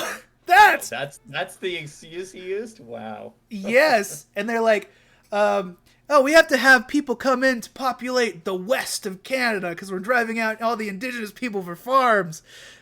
Like the more I learn about Canadian history, I'm like, you guys are just polite Americans. Yeah. Oh, yeah. Yeah, we've got some atrocities in our past and our present. Mm-hmm. It's ongoing. No, like, I don't think there is I don't think there is a place where there isn't an atrocity going on right now, and that's what's crazy. But at the same time, that inspires me to want to like talk about it and let it be out in the open. I mean, absolutely. I appreciate politeness and I appreciate like not talking about that stuff. But there comes a time where we got to be like, guys, we have to fix this shit or else we're just gonna get worse, and people are hurting. Yeah, absolutely. Yeah. No, and by saying it's in the past and by refusing to talk about it, that is a form of violence. Oh yeah. It's a denial. It's a denial of past and present pain and suffering, and it just diminishes so much. I mean, I don't know if you've been following, but there has been a huge reckoning in Canada within the last few months. I've watched the news about the Indian schools, and I'm just like, as an American, of course, you know, we're out in the open about that. So it's like we own that shit in the essence, or at least people who have the decency to admit it. Like obviously, what's happening right now is like Texas wants to ban all like the quote unquote progressive stuff, and all American textbooks are made in Texas. So if Texas goes that way, you know, my country is officially saying fuck history. And as a Yeah. historian, I'm Yeah. like, you rat bastards! Yeah. I know this shit's real, you fucking assholes! Anyway, Yeah. but like, Yeah. it's Yeah. wild to see, like, I never expected it out of Canada. But then again, thinking about it, it was a Western imperialist country controlled by Yep. the greatest empire for like Yep. 200 years. And that makes That's right. sense. Yeah. Yeah. Yeah. And that's the problem, right? It's always been diminished. It's Right. always been swept under the rug. And we learned about residential schools in school. Mm-hmm. They taught us about it, Right. but never enough. It was just a Like a, footnote basically. I get that. They would they would tell, and they said, yeah, and of course, like it was bad, but nobody used the word genocide. you know Right. that's what it was: cultural and And society literal genocide. genocide, Yeah. ongoing genocide. But nobody really put it in those terms. It was always Right. couched in very soft kind of terms. Right. And then even the symbol, ostensibly of Canada, the Mounties, the RCMP, Right. like uh, everyone loves to, like, oh, they have such interesting, like, cool outfits and everything. Yes, Uh, I admit they do. and If I saw a Mountie in yeah, America, I'd be like, okay, I can respect that cop. right. But like they're one of the worst. Like they were created Mhm. to subjugate Native peoples. And I Like, see that absolutely as being true. I yeah, can see that. Yeah. yeah. So like all of these little, like, yeah, there's all these little ways that the atrocities have been, like, cutesified or diminished or kind of Right. Right. swept under the rug a little bit, and now there's a huge reckoning because, like, yeah, people have been saying for years and years and years that there are mass graves, around these schools, Right. but no one paid attention, or like very very little Mm-hmm. real attention was paid to it on a national or international level Mm-hmm. until finally they started you know actually discovering them, and, like, well, here's the evidence. What more do you need? Right. And so it was a huge thing, and this year Canada Day was basically put on hold, um, Wow. and I 100%, I agree with that. I've always felt weird about this celebration of Canada Day because it never felt really right, and like, yeah, we're celebrating, like, 150-ish years of nationhood, Mm-hmm. and forgetting the thousands of years of nationhood that existed Right. For before. these, I Um, believe the Canadian term is First Nation people. Right. that's right. That is one of the terms. Yeah, yeah. So I think it was a very, very important discussion that had to be started and continued, and it's a real kind of a Mm-hmm. moment of reckoning for the nation. Right. Yeah. Right. Do you think with this discovery, like, there will be a shakeup to maybe the system of Canada at all? Like instead of like, because I know you guys have like a parliamentarian system, and you guys have like Yeah. three major parties. Like you have like the Yeah. Conservative Party, which are the Blues. You Yep. have the is it the Liberals? Liberals. Yep. The Liberals. And Yep. there And then are the NGP. and the NDP. Like, Yeah. do you feel like the NDP is gonna do some sweeping in to like take some I, I stuff? I really wish. I'm an NDP supporter. I would Right. really love for the NDP to take over, but um, we are, as well, essentially a four major parties, because there's the Okay. Bloc Québécois as well. Right. Which is of Um, course, yeah. they're most successful in Quebec. Quebec. Uh, they're Right. only really successful in Quebec. They're all about Quebec, I would but imagine. they're the four major parties. Mm-hmm. But it's really down to, at least on a national level, it's down to the conservatives Conservatives and the and liberals. liberals. And it basically just seesaws. I don't think, at least in modern history, anyone but them has been the leader of the country.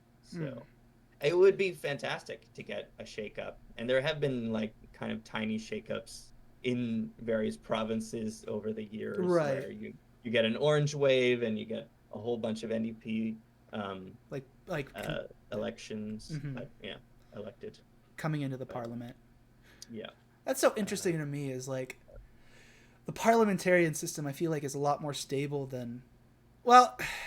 So obviously, I live in a federalist system, mm, and the whole thing is like each government like each state has its own government with its own set of things, like it's its own little mini country, and then we have right. a national framework that deals with the international community. Mm-hmm. And I feel like that system is failing.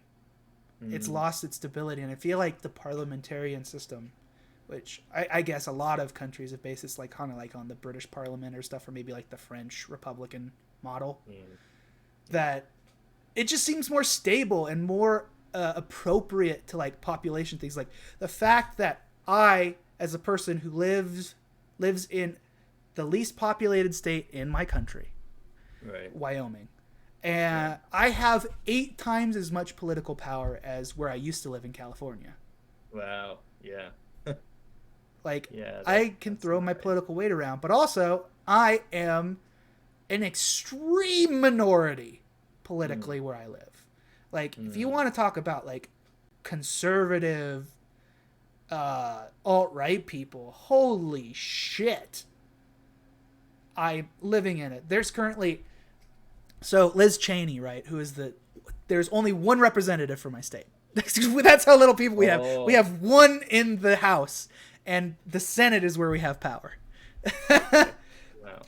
She is an archetypical neoconservative, just like her She's dad was. Dick Cheney's daughter, right? Dick Yeah. Cheney's Yeah. daughter, yes. Oh my gosh. And Wow.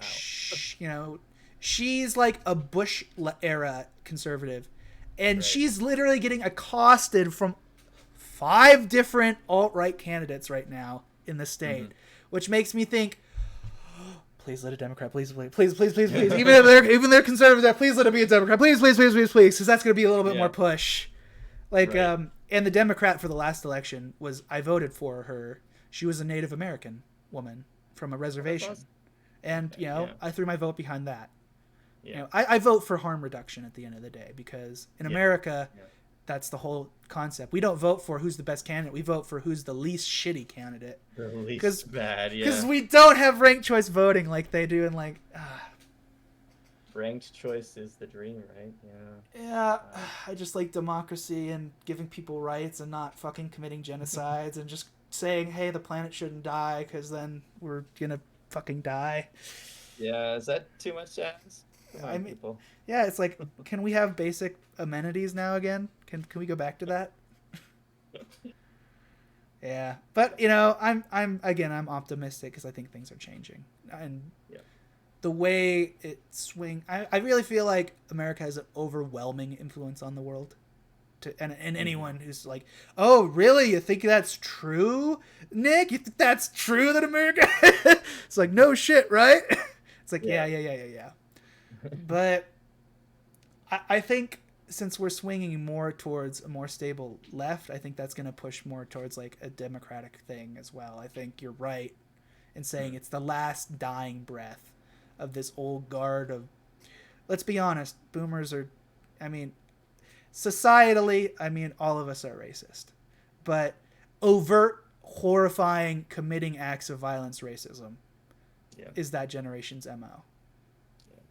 And I like boomers. Some of them are very nice. My therapist, he is a boomer Republican, and we don't agree on the small things. But when I talk with him about this kind of stuff, he's like, "Yeah, I understand where you're coming from," Yeah. and we both have a healthy approach to it. All right, let's jump into some lighter Yeah. topic. Or so, Sure. have you been seeing any shows you've been watching lately? Reading any good books? Oh, Any stuff like any entertainment stuff that's yeah. like a good jumping point? Yeah. Oh, well, I've been reading a lot. Awesome, awesome. Just chewing through books lately. I just read Born by Jeff Vandermeer, which is Mm, fantastic. I love Vandermeer. He's if you've ever heard of the Southern Reach trilogy, he wrote those books. very Um, cool. Highly would recommend. He's got like a very lyrical prose. It's like everything he describes is just beautifully written, and the weirdest ideas. Like this book is Okay. about a post-apocalyptic city Mm-hmm. that is ravaged by a giant bear that's the size of like Ooh. Godzilla, and the main character finds a weirdly shaped thing stuck into the bear's fur, and it's an organism that she names Born, and Huh. Born has the ability to kind of change into anything that he likes, Okay. and he's this weird like alien creature. It's just the most bizarre shit you've ever heard, but like Huh. he describes it so beautifully. Um, so highly recommend that one. I And I mean I I'm really yeah. that seems like I love that would hit all my alleys for like what I would like Yeah. to read. Wow. Yeah. Yeah. So really good stuff. Yeah, I've been reading I have the second one too of that series. Dead Astronauts. I'm about to jump into that. I'm Ooh. psyched about that. That just sounds Um like an interesting book. yeah. What a title. Yeah. I know, right? Like it's a really great kind of grabby title. Yeah. So yeah, I've been doing that. I've been watching. Um, oh yeah, I just started rewatching Good Omens with my girlfriend. You ever seen Good Omens? I'm a lover of both the book and the show, man. Yep, yep, yep. Oh, it's fantastic. Yep, That's love it some it's so game. it really makes me it's that's the thing that's making me jump into like Terry Pratchett because like I like Neil Mm, Gaiman, but like yeah, the wittiness of Pratchett's writing is like oh my gosh. it's another level. Yeah, I love it. I've only started recently getting into Pratchett too. I earlier this year I read Mort, Oh, the that's a first. classic from what I hear. Yeah, How first was it? Discworld novel. It was hilarious, phenomenal. Yeah. Wow. I didn't realize so like the whole Discworld was very daunting to me because I know there's like 40 plus books Yes. in the series. But Yes. then my girlfriend was telling me that like they're most of them are like unconnected. Like you'll Yeah. obviously get some like There's like nuggets of world building continuity and stuff. sure, yeah, like lots of stuff that will make it enrich the experience, but you don't necessarily have to read them all in a certain order either. Right. So I was like, okay, great. I've had this book on my shelf for ages, so I pulled it off, and yeah, I devoured it. It's so funny. It's really he's a really witty writer. Love I his style. I Yeah. love writers that do that because it's just then it's like engaging and it's just like it's fun. It's just Mm-hmm. fun, and that's Yeah. no. Sometimes you read a book, it's like wow, this is very, very dry, and it's Mm-hmm. like reading a Cormac McCarthy novel, for example. It's Yeah. dry, but then like you go Yeah. to Pratchett and it's like it's off the walls, like it's like lyrical funniness. He's just like he's Yes. a good little Yeah. bard. Well, he was. Yeah. He's yeah, exactly. Yeah. He and what I love too is because I'm a big Douglas Adams fan, Oh, see, there you and go. I always heard that Terry Pratchett is to fantasy what Douglas Adams is to sci-fi, Sci-fi. Right. and I would definitely say that's a very accurate description of it All right. because they both have that just wonderful quality of making the tiniest thing, the most insignificant little situation to twist it into something hilarious, you know? Absolutely. Like the earworm, the literal ear in Yeah, your worm that lets you understand all the speech in the world. Like that's that's such a right. funny invention and that's It's a great great. use of a Yeah. word that already exists. Yeah. Yeah. I'll be I love it. right back. I just have to use the restroom. Okay. The tea is finally Sure. hitting me. Okay. So Go for it. you I have might actually do control. the same. All right. I will So do the same actually. everyone, a little hiatus.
putting your head in out. Okay. There we go. Yes, the most unprofessional podcast this side of the Meridian Line, Great Meridian Line. All right, but there you go. That was refreshing. Refreshing indeed. Yeah. Yeah, I want to... I don't know if I...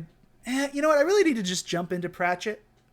Yeah. Since we were talking about him. Because yeah. I was like... I'm one of those people who likes following something like the chronological writing order, so maybe I see the overarching story. Yeah, and I think you totally could do that.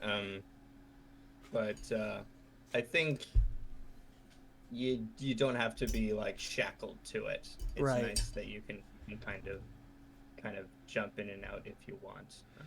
But I'm kind of the same. I do really want to like start at the beginning and see something through. So right. I think the next one that I read, I do want it to be the first one.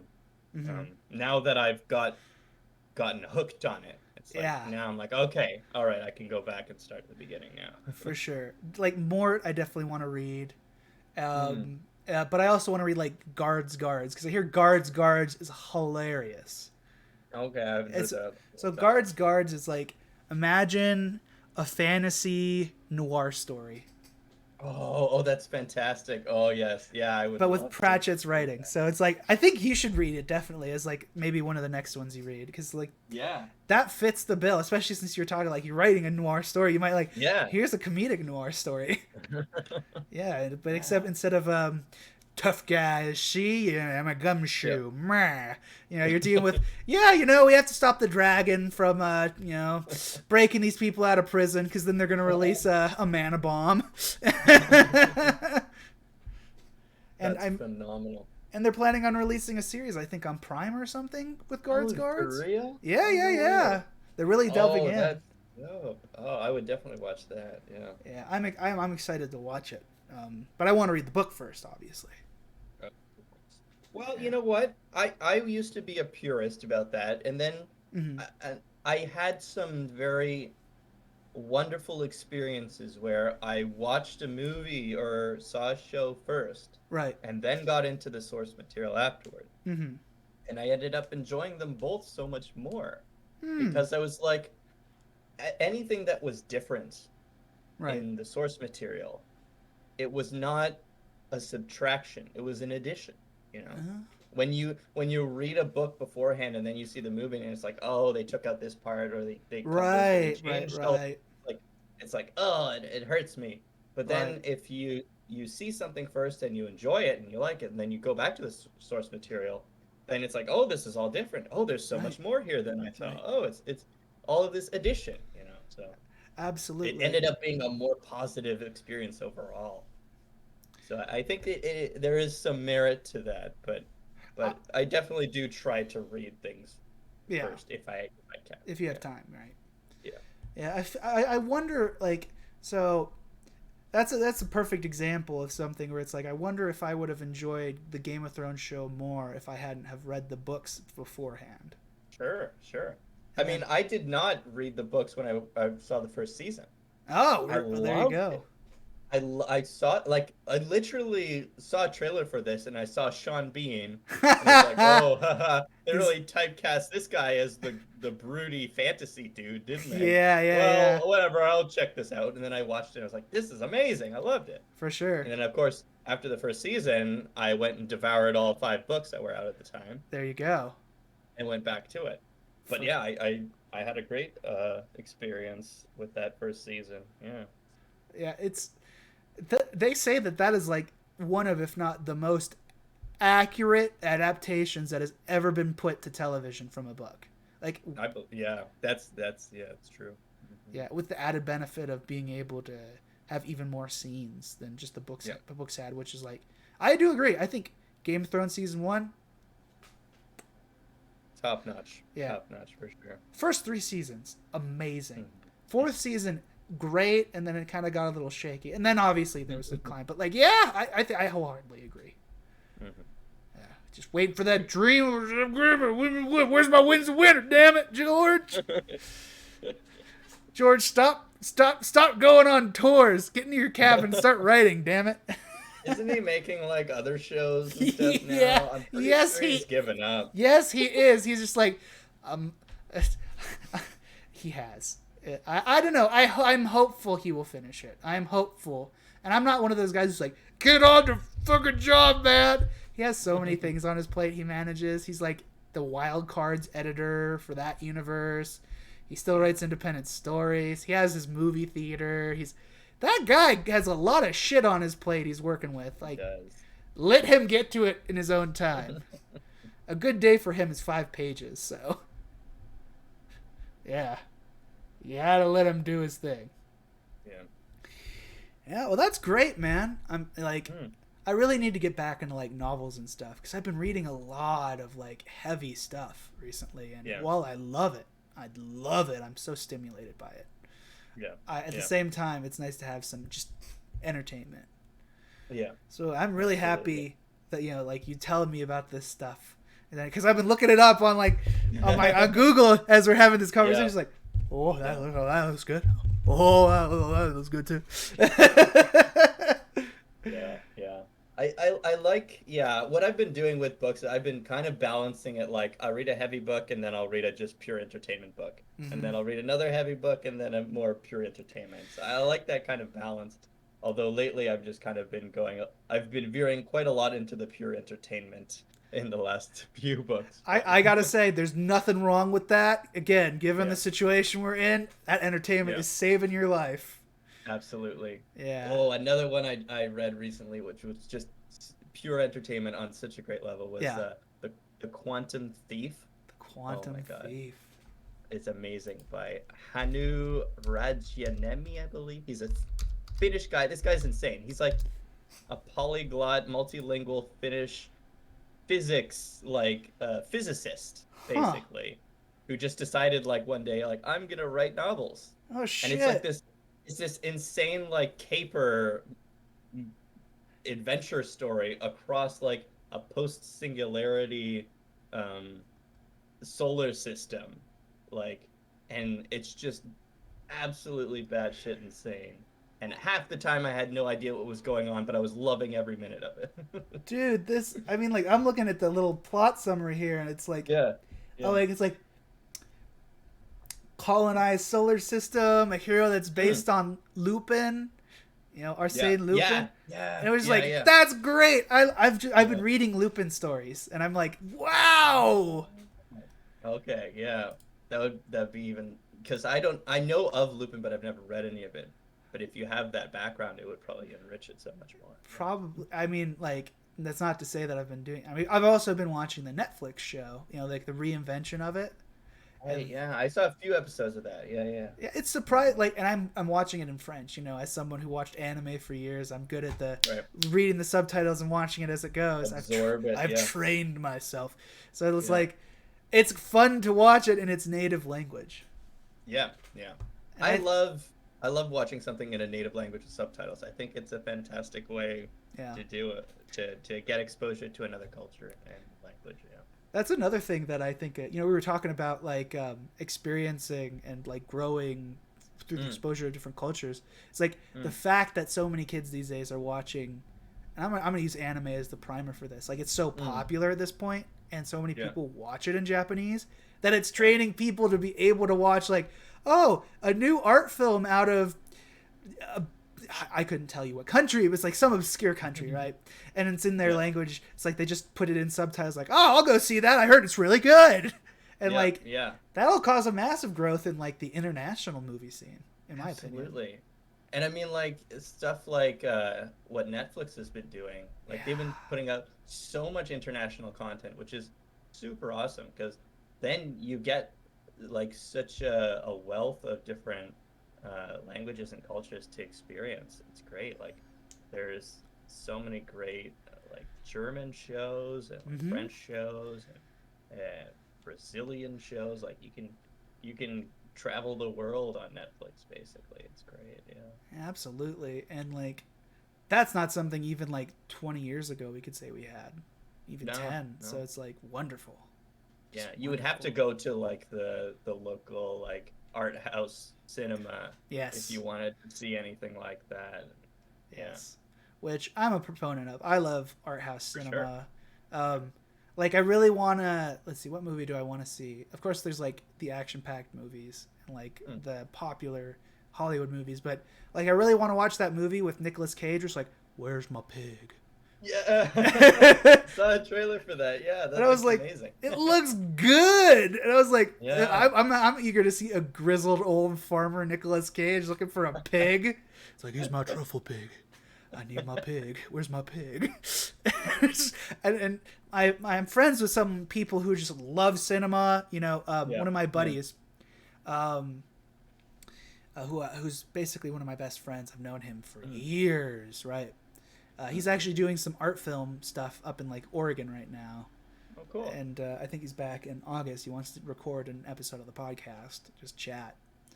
And yeah, and he's like, yeah, dude, this film's great. And it's like, damn it, why do I have to live in such a small town where I'd have to travel out of town for 40 miles to get to the closest theater that would have this?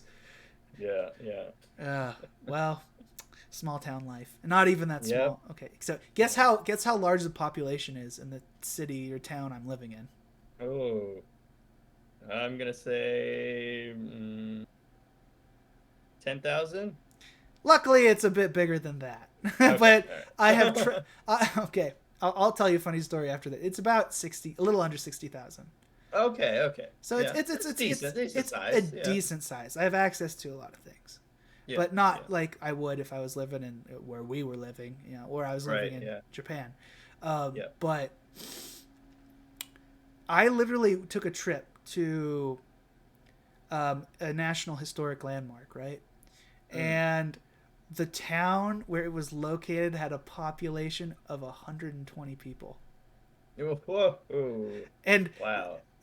And then the town that we drove through before that one was like, ooh, this is a big town. It's got a little over 2,000 people. And I was like, oh, these places exist. This is real. I was so surprised. It was shocking. But I mean, there you go. You know, you don't think about those places until you drive through them. Yeah. Yeah. I mean, like I used to live in some really small towns in Canada, rural Ontario. You get some little communities. Like in my elementary school was in a town of literally 2,000 people. That was all. And that's wild. And we lived out in the country outside of that town. So like we weren't even So you weren't even in town? No. Oh my gosh. The 2,000 people town was like the closest town. That's wild to, you know, it's like, cuz I'm from the Southland. I'm like, it's suburban sprawl from all the way up there, the distant. You can look on the horizon and it's still just cityscape. And it's like, wow, that's got to be crazy. Like, okay, as I want to ask, as someone who grew up on the outskirts of an extremely small town in rural Ontario, what was the shift in perspective to move to, you know, Tokyo? It was pretty big, but the thing is, like, I lived, so I didn't exactly grow up in rural Ontario. I lived there for a time, but then, like, so my family moved all over. Like, we lived in the States for a while. Okay. When I was younger, I lived in Ohio for a bit. I lived in Minnesota for a bit, and then I did high school in Europe. I was living in Belgium for 2 years, and then I lived in Germany for another 2 years. But everywhere I lived was not really in a big city. Not like Tokyo, obviously. So like, you know, I was always kind of in smaller communities in all of those places that I lived. So coming to Tokyo was, definitely a shock. It was just like, wow. Before then, probably the biggest city I lived in was Toronto, which is, you know, one of the biggest cities in Canada. And it's peanuts, you know, next to Tokyo, you know, like what isn't peanuts compared to Tokyo? Like LA is peanuts compared to Tokyo.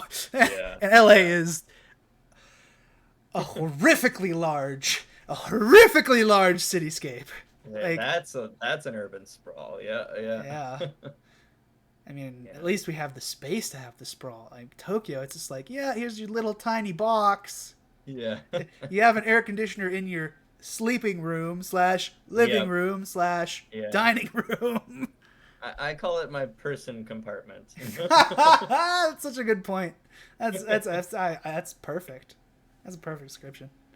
Hopefully that's another thing that your reading touched on a bit. I Right. am planning, hoping to move to a new apartment that will be a Ah, little bit more larger. I'm spacious. I'm moving up a couple tatami mats. Nice, nice. Excited for that. So nothing's finalized yet, but hopefully within a month or so, I'll be moving to a bigger place with 2 rooms. Can you imagine? Two That's whole rooms. that's a that is luxurious. That Yep. is the bee's knees.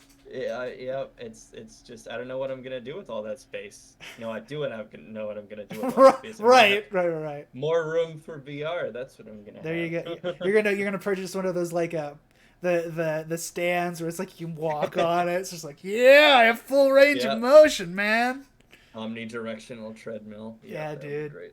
That's cool. I'm happy to hear that, man. Yeah, I wish you luck. thanks. I Thank you very hope you much. get I hope you find a landlord who's not a dickhead. I hope so too. Yeah. Yeah. So, in case anyone who doesn't know about Japan, when you're a foreigner, finding an apartment is fucking difficult if you don't have a sponsor. Yeah. Yeah. So, Yes. cheers and good luck to you. That's all I can say. Yeah. I'm sure you'll find it, especially since you're in Tokyo, Yeah. so it'd be much more accepting. Yeah. Well, the plan right now is it's a little serendipitous if it happens. Right. So my friend that I mentioned who's moving back to LA, Right.